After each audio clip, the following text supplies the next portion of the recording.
Hello everyone, it's Mr. Wolfe, and in this video I'm going to be introducing how to construct a data table when we are collecting data over time, or over, let's say, multiple days. So for instance, let's say we have our standard graph right here, our independent variable column, our dependent variable column. Here are our different conditions, but let's say we're not just doing this experiment in one day, we also have to take data for days 2, 3, and 4. How are we going to put that data in? So for instance, let's say on the first day I have a number here.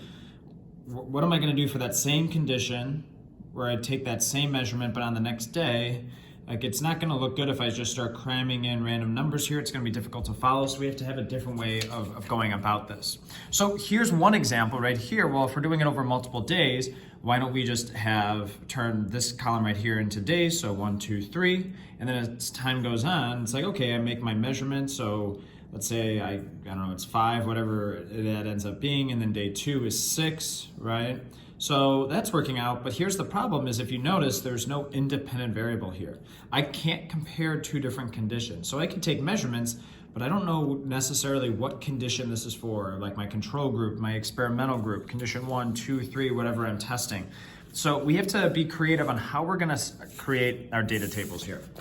So what we're gonna do is we're actually gonna do something similar to this right here, all right? But we need a way to add our independent variable column in. So what I'm gonna do is I'm gonna just start to construct just the outline of my data table.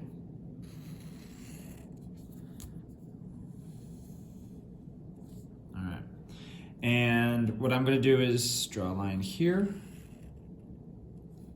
All right. And let's just say, like I had in this graph right here, that I am gonna have just 3 conditions for my independent variable.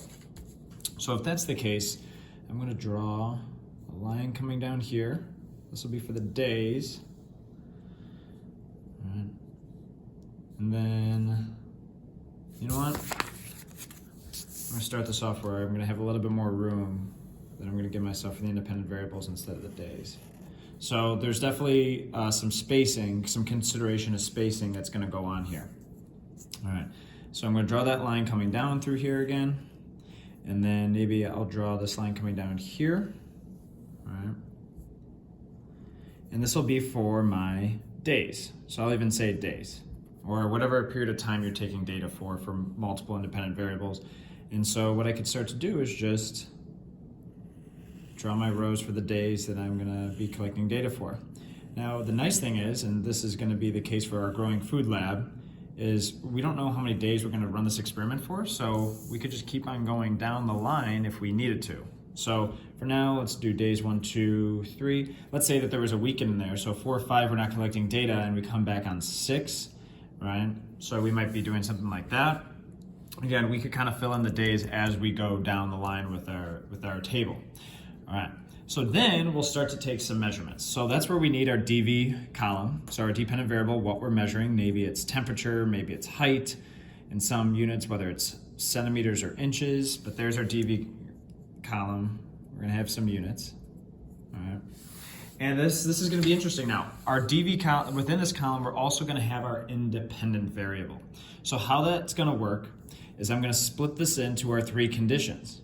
So here's my first condition, here's my second condition, and then third. And then I'm gonna draw a line here, so I know that's my dependent variable column. And then on the top here, I'll just write condition 1. Maybe that is, like if we were doing our jumping bean lab, maybe that was no light. And this condition is, some light.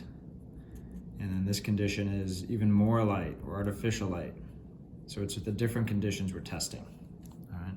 But like in our original data table, we want trials, all right? So what we could do is I could draw a line here again, all right? And then I could draw, just like we have here, trial 1, trial 2, trial 3, and the average. I could do that within each individual independent variable. So I'm gonna draw a line coming down here. So this does get a little bit complicated.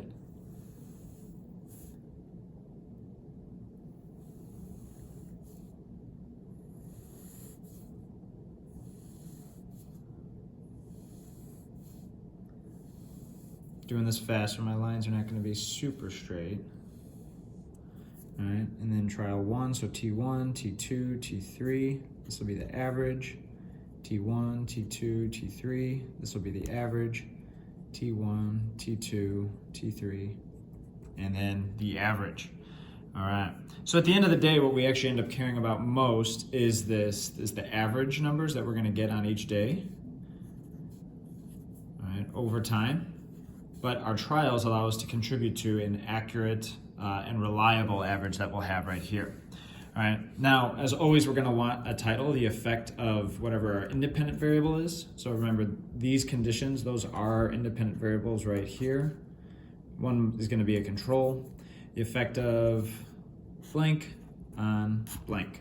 All right, so keep in mind when we read this table, what this allows us to do is any number that we put in these cells, right, we could put it on the day that we took that measurement, and then that number we put in corresponds to whatever we're measuring, whether it's height, weight, temperature, right?